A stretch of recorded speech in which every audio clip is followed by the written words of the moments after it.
India और मैं हूं आपके साथ सपना शर्मा। चंद्रयान 3 मिशन के लैंडर मॉड्यूल की आज सॉफ्ट लैंडिंग है। शाम 6:04 पर होगी सॉफ्ट लैंडिंग और आपको बता दें कि सॉफ्ट लैंडिंग के साथ ही भारत इतिहास रच देगा। सफल लैंडिंग के बाद चंद्रमा पर पहुंचने वाला चौथा देश भारत बन जाएगा। चंद्रमा के साथ पोल पर पहुंचने वाला पहला देश जो है वो भारत बनेगा।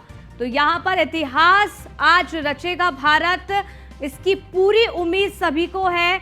और आपको बता दें कि इसी दौरान दुआओं का दौर भी शुरू हो चुका है, जहां एक और हवन पूजन किया जा रहा है, दूसरी ओर दुआएं भी यहां पर मांगी जा रही है कि चंद्रयान 3 की सॉफ्ट लैंडिंग हो। ये पूरा मिशन सॉफ्ट लैंडिंग को लेकर है, क्योंकि अगर सॉफ्ट लैंडिंग हो जाती है तो आपको बता दें कि भारत ऐसा करने वाला चौथा देश बन जाएगा।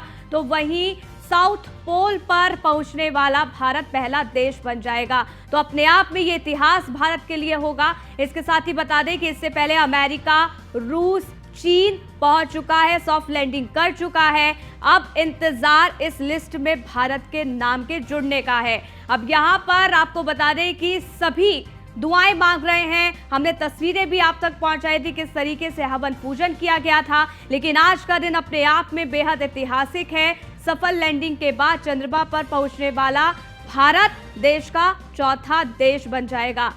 इतिहास आज रचेगा, ये पूरी उम्मीद सभी को है। सॉफ्ट लैंडिंग आपको बता दें कि इसरो की तरफ से इसके द्वारा क्या क्या किया जाएगा, यहाँ स्टडी की जाएगी चांद पर। वहीं भारत ने पहली बार 2008 में चंद्रयान 1 की सफल लॉन्चिंग की थी। वहीं इसके साथ ही आपको ये बता दें कि इसके बाद 2019 की बात है, जब चंद्रयान 2 की लॉन्चिंग में भारत को असफलता मिली थी। हालांकि चंद्रयान 3 लॉन्च करके भारत अब इतिहास रचने वाला है। आपको बता दें कि वैज्ञानिक भी पूरी तरीके से कॉन्फिडेंट है। उनकी तरफ से साफ तौर पर यह क्या कहा गया है कि आज सॉफ्ट लैंडिंग होगी। हालांकि ये भी इस दौरान कहा गया कि अगर कुछ भी चीजें खराब होती है उनके मिशन के अनुसार तो आज की जगह 27 को लॉन्च किया जाएगा। लेकिन इससे पहले इसरो की तरफ से कहा गया था ऑल इज वेल, यानी कि सब ठीक है। अब अगर ऐसे रहता है तो आज 6:04 पर चंद्रयान 3 लॉन्च होगा।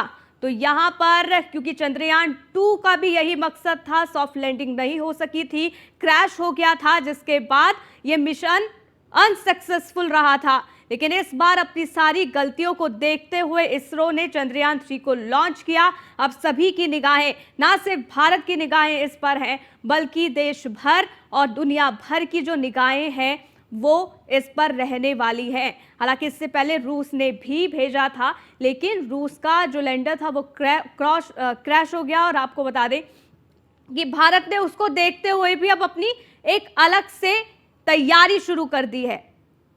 हालांकि उससे कुछ समय पहले चांद की तस्वीरें भी इसरो की तरफ से जारी कर दी गई थी। हालांकि चंद्रयान 2 की अगर बात की जाए तो 2019 में इसकी लॉन्चिंग असफल रही थी।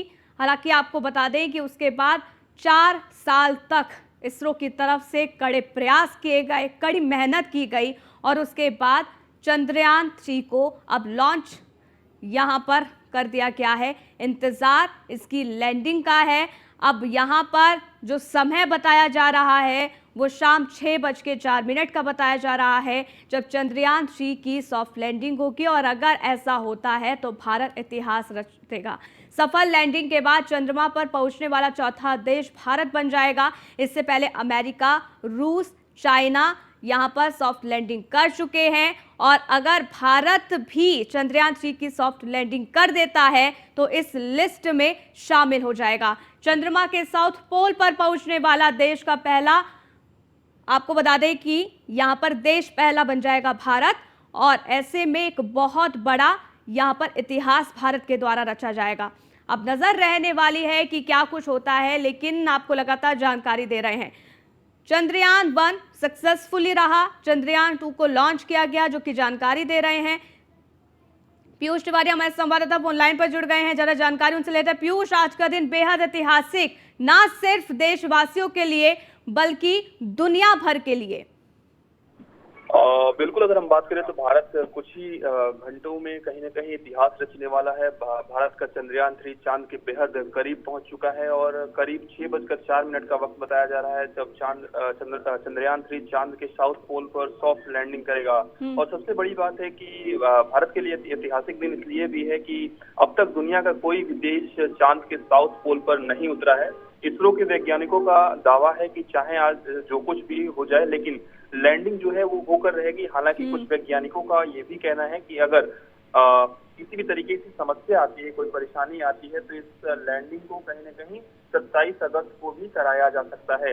इसके साथ ही अगर हम बात करें तो जिस तरीके से तैयारी की गई है, तमाम जगहों पर इसे लाइव दिखाने का जो प्रयास है वो किया जाएगा। यहाँ तक कि मदरसों में भी इसकी लाइव स्ट्रीमिंग की जाएगी। इसरो की जो वेबसाइट है उस पर इसकी लाइव स्ट्रीमिंग की जाएगी। और अगर हम बात करें तो जिस तरीके से तमाम जगहों पे आज हवन पूजा किया जा रहा है, चाहे महाकालेश्वर मंदिर की बात करें या जब कश्मीर से लेकर कन्याकुमारी तक एक उत्साह है, भारत के बच्चे में उत्साह है। और निश्चित रूप से भारत के लिए एक बेहद ही बड़ी उपलब्धि कहीं न कहीं है। हालांकि अगर हम बात करें तो जिस तरीके से लैंडिंग चलने की जो चीजें बताई जा रही हैं उसमें ये भी कहा जा रहा है कि सॉफ्ट लैंडिंग करने में कई चुनौतियां भी हालांकि देखने को मिल सकती है, जिसमें लैंडर की रफ्तार को नियंत्रण रखना सबसे बड़ी चुनौती है। इसके साथ ही पिछली बार आपने देखा कि तेज रफ्तार की वजह से लैंडर जो है वो कहीं न कहीं क्रैश कर गया था। दूसरी चुनौती है कि लैंडर उतरते वक्त कहीं न कहीं सीधा रहे। इसके साथ ही तीसरी चुनौती है कि उसी जगह पर इस लैंडर को उतारा जाए जहां पर इसरो ने जिस जगह को चंद्रमा पर चुन रखा है। इसके साथ ही ऊबड़-खाबड़ जगहों पर ये चंद्रयान ना उतरे, इसको लेकर भी इसरो पूरी तरीके से कोशिश कर रहा है। क्योंकि पिछली बार आपने देखा कि पिछली बार ऊबड़-खाबड़ चीजों से टकराने से कहीं न कहीं चंद्रयान-2 जो है वो क्रैश कर गया था। सबसे बड़ी चुनौती जो है वो है इस पूरे कार्रवाई के दौरान कहीं न कहीं संपर्क बनाए रखना। अगर कहीं भी संपर्क टूटता है तो निश्चित रूप से एक बड़ी मुश्किल खड़ी हो सकती है। लेकिन इस बार इसरो ने, अगर हम बात करें तो पूरी तरीके से दो विकल्प रखे हैं। यानी कि पूरी तरीके से इसरो तैयार है, इसरो के वैज्ञानिक कहीं न कहीं तैयार है। लैंडिंग केस में स्पीड कितनी होगी पूरा तय किया गया है और ऑटोमेटिक सिस्टम पूरा रहने वाला है। और सबसे बड़ी बात है कि एक बड़ी उपलब्धि होगी और न सिर्फ पानी की बात करें बल्कि खनिज के अलावा तमाम चीजों की भी जानकारी जो है वो कहीं न कहीं इस सफलता के बाद भारत प्राप्त कर सकता है। तो बहुत ही ऐतिहासिक दिन आज भारत के लिए है। देश के अलग अलग इलाकों में सुबह से ही हवन पूजन किए जा रहे हैं। तमाम नेताओं और केंद्रीय मंत्रियों ने पहले ही शुभकामनाएं दी हैं और इसरो को कहा है कि इसरो इसमें सफलता कहीं न कहीं हासिल करेगा। और निश्चित रूप से आज एक बेहद ही बड़ा दिन है इसरो के लिए भी और भारत के लिए। बिल्कुल। और देखिए, यहाँ पर आज के दिन का इंतजार है और उस समय का भी इंतजार है 6:04 पर जब लैंडर जो है वो लैंड करेगा। हालांकि अब यहाँ पर देखना होगा कि किस तरीके की उपलब्धि भारत के नाम होती है। हालांकि दुआओं का दौर भी शुरू हो गया। बहुत बहुत शुक्रिया हमारे साथ जुड़ने के लिए पीयूष।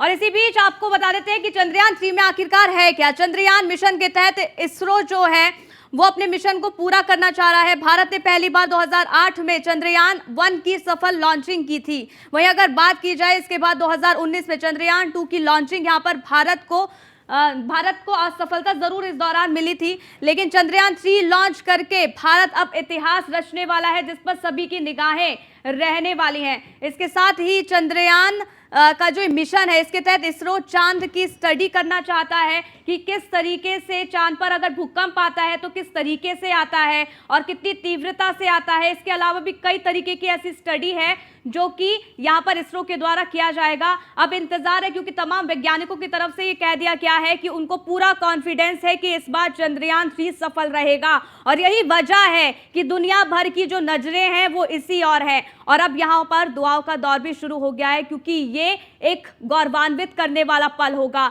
हालांकि आपको बता दें कि आज शाम 6:04 पर चंद्रयान-3 की सॉफ्ट लैंडिंग होगी। इसकी पूरी उम्मीद भी है और इस पर लगातार नजर बनी रहेगी। इसका लाइव टेलीकास्ट भी होगा और आपको बता दें कि लाइव टेलीकास्ट पूरी दुनिया देखने वाली है। अब ये एक गौरवान्वित करने वाला पल है, इतिहास रचने वाला पल भारत के लिए, क्योंकि अगर यहाँ पर सॉफ्ट लैंडिंग हो जाती है तो आपको बता दें कि चौथा देश भारत बन जाएगा। वहीं साउथ पोल पर लैंड करने वाला भारत पहला देश बनेगा।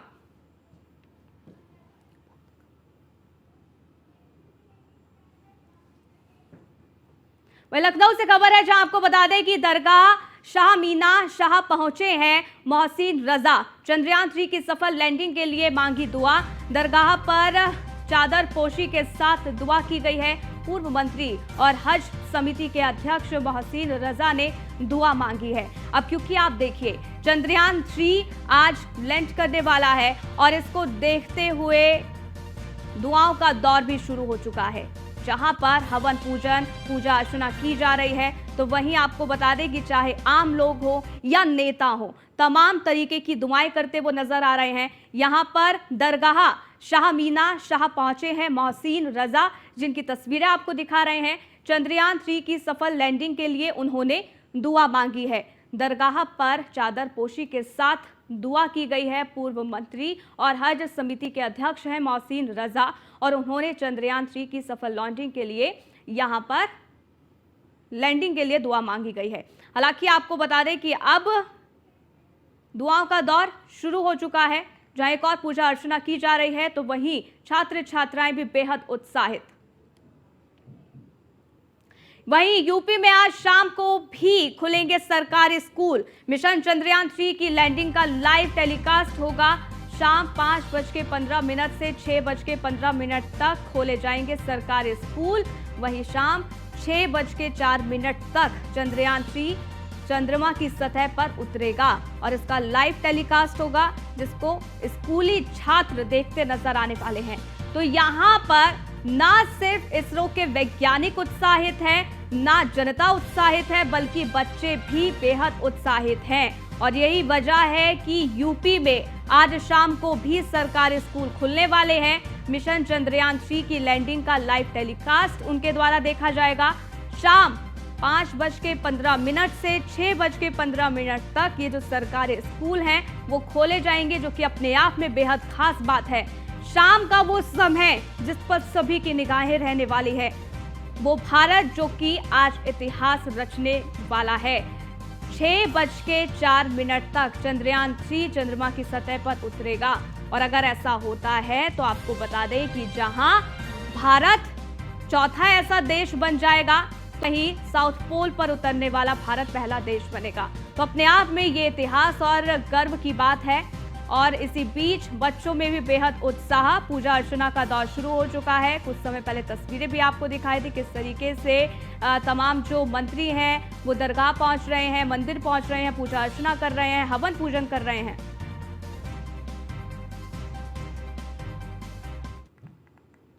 वहीं आगे बढ़ते हैं, लखनऊ से खबर आपको बताते हैं, जहां मदरसों में भी होगा चंद्रयान 3 की लैंडिंग का सीधा प्रसारण। यूपी के मदरसों में पढ़ने वाले छात्र भी देखेंगे इसकी प्रक्रिया। वहीं अल्पसंख्यक राज्य मंत्री दानिश अंसारी ने इसके लिए निर्देश दे दिए हैं। वहीं आपको बता दें कि अल्प कल्याण को चंद्रयान 3 का सीधा प्रसारण दिखाने का निर्देश दे दिया गया है। प्रदेश के सभी मदरसों में सीधा प्रसारण कराने के निर्देश दे दिए हैं।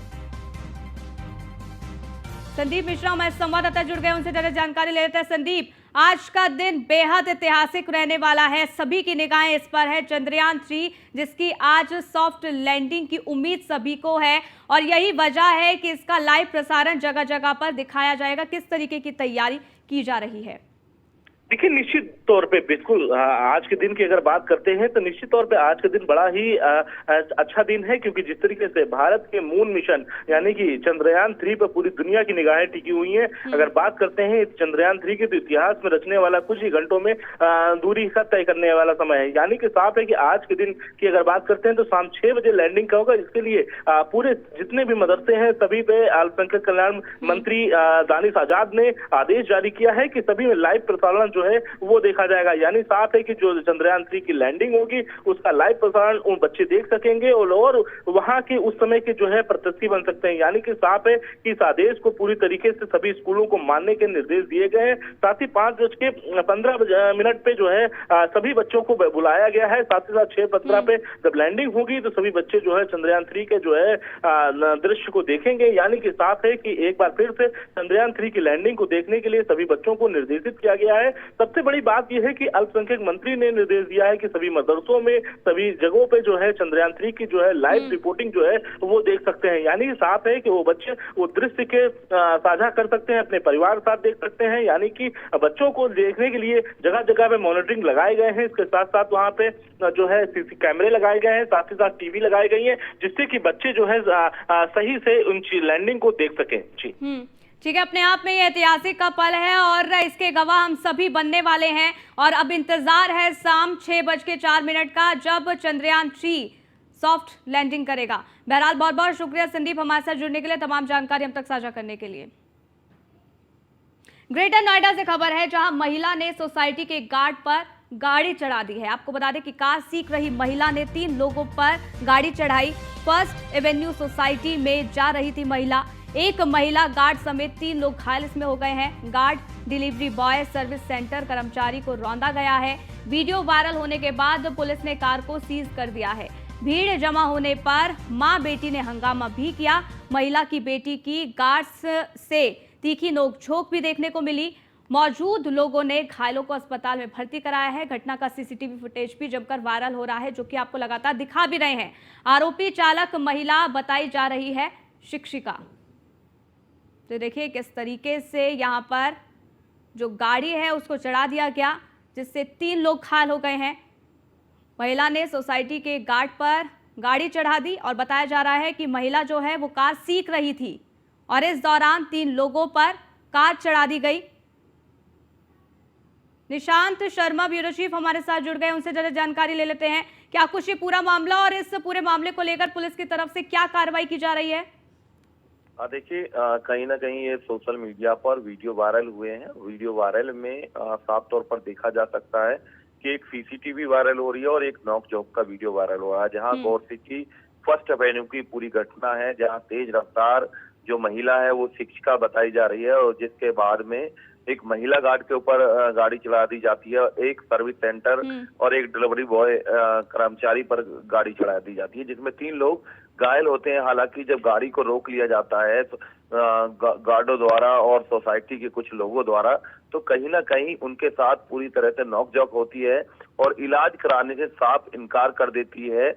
और जिस तरीके से देखा जा रहा है कि शिक्षिका की बेटी, जो आरोपी शिक्षिका है, जो चालक है, उसकी बेटी भी मौके पर आ जाती है। लेकिन कहीं ना कहीं जब लोग विरोध करते हैं कि इनका इलाज कराइए, नहीं तो आपके खिलाफ कार्रवाई कराएंगे, तो कहीं ना कहीं वो मना कर देती है, आपको जो कराना करा लीजिए।